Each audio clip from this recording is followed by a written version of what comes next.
दोस्तों आज हम बात करेंगे कि आप कितना भी कमा लो फिर भी आप अमीर क्यों नहीं बन पा रहे। लास्ट वीक मैं एक ऐसे इंसान से मिला और उसकी स्टोरी सुनी जिसके बाद मेरा दिल बैठ गया।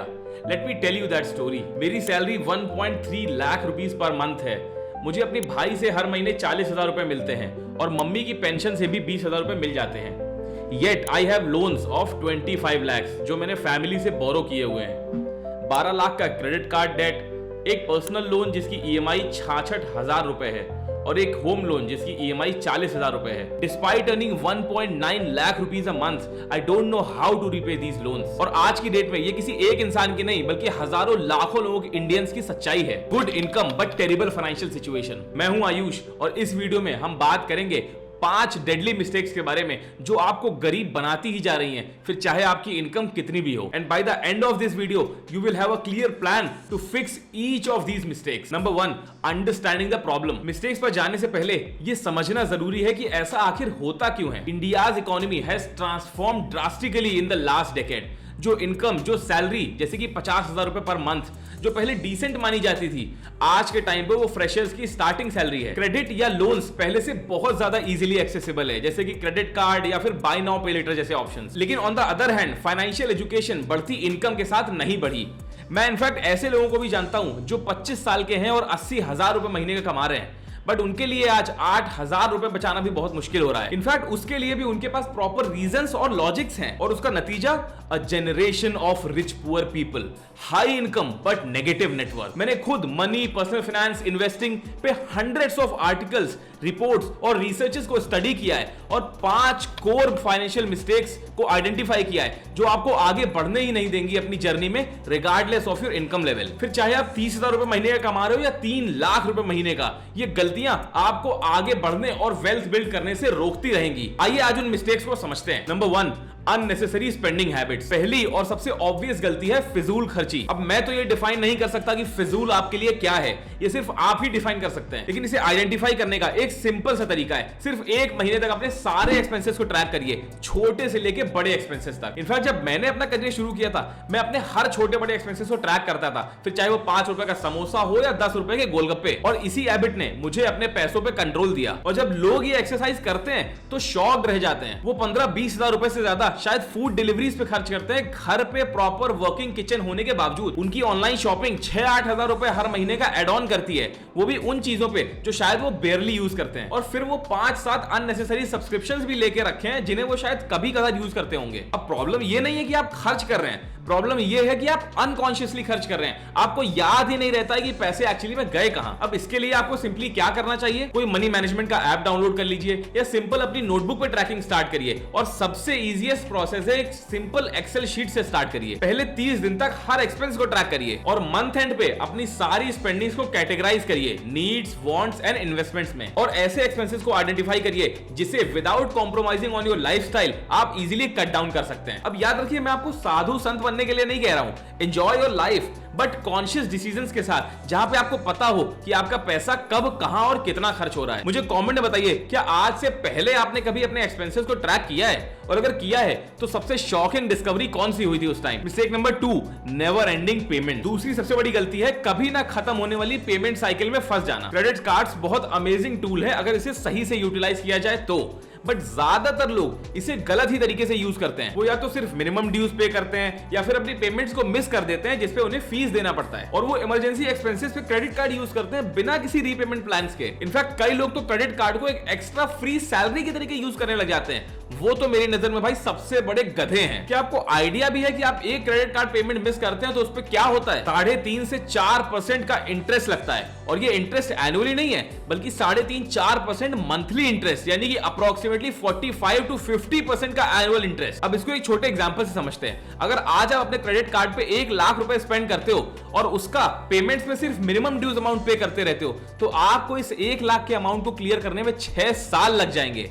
और इनफैक्ट आप 1.2 लाख से ज्यादा सिर्फ इंटरेस्ट में चुकाएंगे। और ये सिर्फ क्रेडिट कार्ड्स के साथ नहीं है, बहुत से लोग ऐसी और भी स्कीम्स में फंसे हुए हैं, जैसे कि मल्टीपल बाय नाउ पे लेटर स्कीम्स, वेकेशंस या शादियों के लिए पर्सनल लोन लेना और अननेसेसरी हाई पेइंग सब्सक्रिप्शंस जिन्हें वो बेयरली यूज करते हैं। अब इसकी जगह आपको क्या करना चाहिए? सबसे पहले तो सारे रिकरिंग पेमेंट्स की एक लिस्ट बनाइए। उसके बाद सबसे हाई इंटरेस्ट डेट्स को पे करना स्टार्ट करिए, जैसे कि क्रेडिट कार्ड डेट। और अपने क्रेडिट कार्ड के लिए सबसे इंपॉर्टेंट है कि आप एक ऑटो पेमेंट सेटअप करें, वो भी फुल अमाउंट का, ना कि मिनिमम ड्यू अमाउंट। और मोस्ट इंपॉर्टेंटली 5,000 रुपए से ज्यादा के किसी भी परचेज के लिए 48 आवर रूल बनाइए। किसी भी 5,000 रुपए से ज्यादा के नॉन एसेंशियल एक्सपेंसेस जैसे कि branded T shirts, high and shoes, luxury brands की वॉचेस या गॉगल्स या ऐसा कुछ भी, इनके लिए आपको 48 आवर्स का रूल बनाना पड़ेगा। आप 48 आवर्स वेट करिए। उसके बाद भी अगर आपको लगता है कि ये एक्सपेंस आपको करना चाहिए, तभी आप इन एक्सपेंसेस को कंसीडर करिए। Mistake number 3, status purchases. तीसरी गलती है दूसरों को इंप्रेस करने के लिए चीजें खरीदना, ना कि अपनी लाइफ को इंप्रूव करने के लिए। मैं आपको fake rich versus actual rich paradox के बारे में बताता हूं। वो इंसान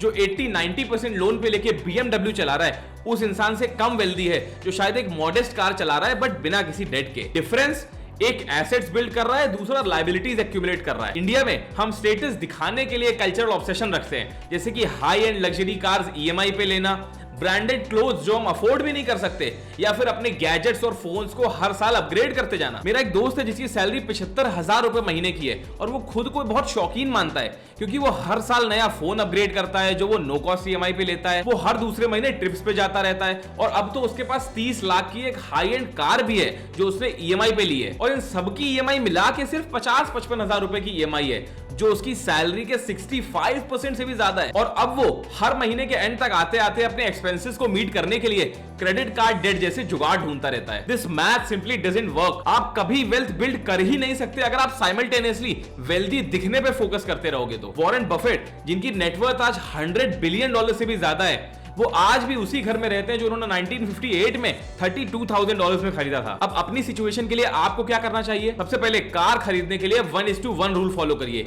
आपकी कार आपकी एनुअल इनकम से ज्यादा नहीं होनी चाहिए और जब भी प्रैक्टिकली पॉसिबल हो पब्लिक ट्रांसपोर्टेशन यूज करिए। आप क्वालिटी आइटम्स को खरीदने पर फोकस करिए जो टिकाऊ हो, ना कि सिर्फ लग्जरी आइटम्स जिनका पर्पस सिर्फ शो ऑफ हो। खुद से पूछिए, क्या ये आइटम मैं अपने लिए खरीद रहा हूं या सिर्फ दूसरों को दिखाने के लिए? क्या आपने भी कभी सिर्फ दूसरों को दिखाने के पर्पस से कोई परचेज किया है? मुझे कमेंट्स में जरा ईमानदारी से बताइएगा। Mistake 4, oversized housing. चौथी गलती है बहुत जल्दी बड़े घर के ट्रैप में फंस जाना। आज भी हाउसिंग ज्यादातर फैमिलीज के लिए अपनी लाइफ का सबसे बड़ा एक्सपेंस है और ये वो डिसीजन भी है जो आपकी वेल्थ बिल्डिंग जर्नी को ड्रास्टिकली इंपैक्ट करता है। इंडियन कल्चर में तो घर खरीदने को बहुत एसेंशियल माना जाता है, बट गलत टाइम पे गलत घर खरीदना आपके फाइनेंशियल्स को बर्बाद कर सकता है। A 75 lakh rupees home for 60 lakh rupees home loan at 9% interest for 30 years will cost you only 1.1 CR in interest alone.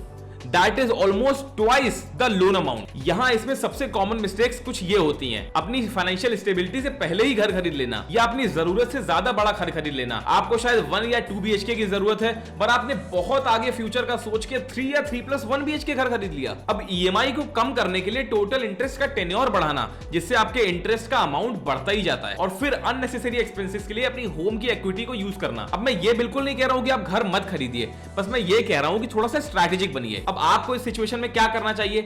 सबसे पहले तो घर तभी खरीदे जब आप एटलीस्ट 40% डाउन पेमेंट कर सकते हैं। अपनी हाउसिंग EMI को मंथली इनकम के 30% के नीचे ही रखें और घर को अपनी करंट नीड्स के हिसाब से खरीदे, फ्यूचर पॉसिबिलिटीज के हिसाब से बिल्कुल नहीं। और लोन टेन्योर को जितना हो सके कम से कम रखें। 30 साल का सोचने की बजाय सिर्फ 15 साल का लोन टेन्योर रखिए। और नॉन एसेंशियल एक्सपेंसेस के लिए होम इक्विटी को गलती से भी यूज मत करना। और ये याद रखिए, आपका पहला ही घर फॉरएवर होम होगा ये जरूरी नहीं है। Mistake number 5, no saving system. 5वीं सबसे बड़ी गलती है कोई भी सिस्टमैटिक सेविंग प्लान ना होना। मैंने ऐसे लोग देखे हैं जो शायद 1.5 लाख रुपए महीना कमाते हैं बट कुछ भी नहीं बचाते, और वहीं पे ऐसे लोग भी देखे हैं जो 30,000 रुपए महीना कमाते हैं बट कंसिस्टेंटली 3,000 रुपए महीने सेव करते हैं। अब यहाँ पे डिफरेंस इनकम नहीं है, एक्सपेंसेस हैं। जो लोग लॉन्ग टर्म में सक्सेसफुली वेल्थ बिल्ड करते हैं वो एक्चुअली में एक सिंपल सा रूल फॉलो करते हैं, पे योरसेल्फ फर्स्ट। इसका मतलब है खर्चे करने से पहले सेविंग्स करना, ना कि खर्चा करने के बाद जो कुछ बच जाए उसको सेव करना। अपनी सेविंग्स को जितना हो सके ऑटोमेट करना, जिससे कि वो आपकी इन्वॉल्वमेंट के बिना इजीली हो जाए। और अपनी सेविंग्स को एक नॉन नेगोशिएबल एक्सपेंसेस की तरह ट्रीट करना, जिसे आप बाईपास नहीं कर सकते। एक बेसिक से 50-30-20 रूल को फॉलो करते हुए, जहां पे 50% नीड्स होगा, 30% वांट्स होगा और 20% गारंटीड सेविंग्स और इन्वेस्टमेंट्स में जाएगा। और जैसे जैसे आपकी इनकम बढ़ेगी आपको ये रेशियो भी चेंज करते जाना चाहिए। लेकिन जो तरीका और भी इससे बेटर रिजल्ट दे सकता है वो है रिवर्स बजटिंग मेथड। सबसे पहले तो अपने सेविंग्स का परसेंटेज डिसाइड करिए, मिनिमम 20% से स्टार्ट करिए और सैलरी के नेक्स्ट डे ही अपने अकाउंट से ऑटोमेटिक ट्रांसफर सेटअप कर दीजिए और फिर सेविंग्स और इन्वेस्टमेंट्स के बाद जो इवेंचुअली बचता है उसमें अपने एक्सपेंसेस को मैनेज करिए। मेरी फ्रेंड प्रिया जो एक आईटी प्रोफेशनल है, जो आज 60,000 रुपए महीने का कमाती है, उसने महीने की 1 तारीख को एक ऑटोमेटिक एसआईपी सेटअप करी है 15,000 रुपए की, मतलब अपनी इनकम का 25%, और उसे 10% ऑटोमेटिक स्टेप अप पे भी लगाया है। और कट टू 7 इयर्स प्रिया के पास 28.5 लाख रुपए के सेविंग्स और इन्वेस्टमेंट्स हैं। वहीं पे उसके दोस्त जो ऑलमोस्ट उतना ही कमाते हैं बट उनके पास ना के बराबर सेविंग्स हैं, क्योंकि उनका कोई भी प्रॉपर सिस्टमैटिक सेविंग प्लान था ही नहीं। सेविंग्स की पावर एक्चुअली अमाउंट में नहीं है, कंसिस्टेंसी और ऑटोमेशन में है। अब जब आप ये पांचों गलतियां समझ चुके हैं तो आइए इसका छोटा सा 5 स्टेप रेस्क्यू प्लान बनाते हैं। स्टेप 1, सबसे पहले अपना इमरजेंसी फंड बनाइए। अपने मंथली एक्सपेंसेस के मिनिमम 6 महीने का इमरजेंसी फंड आपके पास होना ही चाहिए, और वो फंड आप या तो अपने किसी हाई यील्ड सेविंग्स अकाउंट में रखेंगे या फिर लिक्विड फंड्स में रख सकते हैं। और ये फंड आप सिर्फ और सिर्फ अपनी मोस्ट इंपॉर्टेंट इमरजेंसीज के लिए यूज करेंगे, ना कि हर साल अपने फोन को अपग्रेड करने के लिए। Step number 2, debt avalanche method. अपने सारे लोन्स और डेट्स की हाईएस्ट रेट से लोएस्ट इंटरेस्ट रेट की एक लिस्ट बनाइए। अब अपने हाईएस्ट इंटरेस्ट रेट वाले लोन पे सबसे ज्यादा अमाउंट पे करिए। अब बाकी सारे डेट्स पे मिनिमम अमाउंट पे करिए और हाईएस्ट इंटरेस्ट वाले पे सबसे ज्यादा अमाउंट पे करिए। और इसी तरह जब हाईएस्ट वाला डेट क्लियर हो जाए तो फिर नेक्स्ट हाईएस्ट पे मूव करिए। और इस प्रोसेस के दौरान कोई भी नया डेट या लोन लेने से बहुत ज्यादा बचिए। स्टेप नंबर 3, अपने सेविंग्स और फाइनेंसेस को ऑटोमेट करिए। सेविंग्स और इन्वेस्टमेंट्स के लिए ऑटोमेटिक ट्रांसफर सेटअप करिए, लेट फीस से बचने के लिए बिल पेमेंट्स ऑटोमेट करिए और डिफरेंट फाइनेंशियल गोल्स के लिए अपना सेपरेट अकाउंट क्रिएट करिए। Step number 4, 5% cut rule. अपने मंथली एक्सपेंसेस को सिर्फ 5% से कट डाउन करिए और यकीन मानिए ये आप बहुत इजीली कर सकते हैं, बट उस पैसे को फिर तुरंत इन्वेस्टमेंट में डालिए। ऐसे छोटे छोटे कट्स टाइम के साथ सिग्निफिकेंट सेविंग्स में ऐड अप होते हैं। और मोस्ट इंपॉर्टेंट नंबर 5, अपनी इनकम बढ़ाइए। अपने फ्री टाइम में कोई वैल्यूएबल स्किल्स को डेवलप करिए, अपने टैलेंट के बेस पर साइड हसल क्रिएट करिए और ऐसे लर्निंग टूल्स में इन्वेस्ट करिए जो टाइम के साथ आपकी इनकम को अपग्रेड कर सके। अब इन 5 स्टेप्स में से आप पहले कौन सा इंप्लीमेंट करोगे, जरा मुझे लिख के बता दो। अब आइए इस वीडियो को कुछ फाइनल थॉट्स के साथ सम अप कर लेते हैं। वेल्थ बनाना बिल्कुल भी कॉम्प्लिकेटेड नहीं है,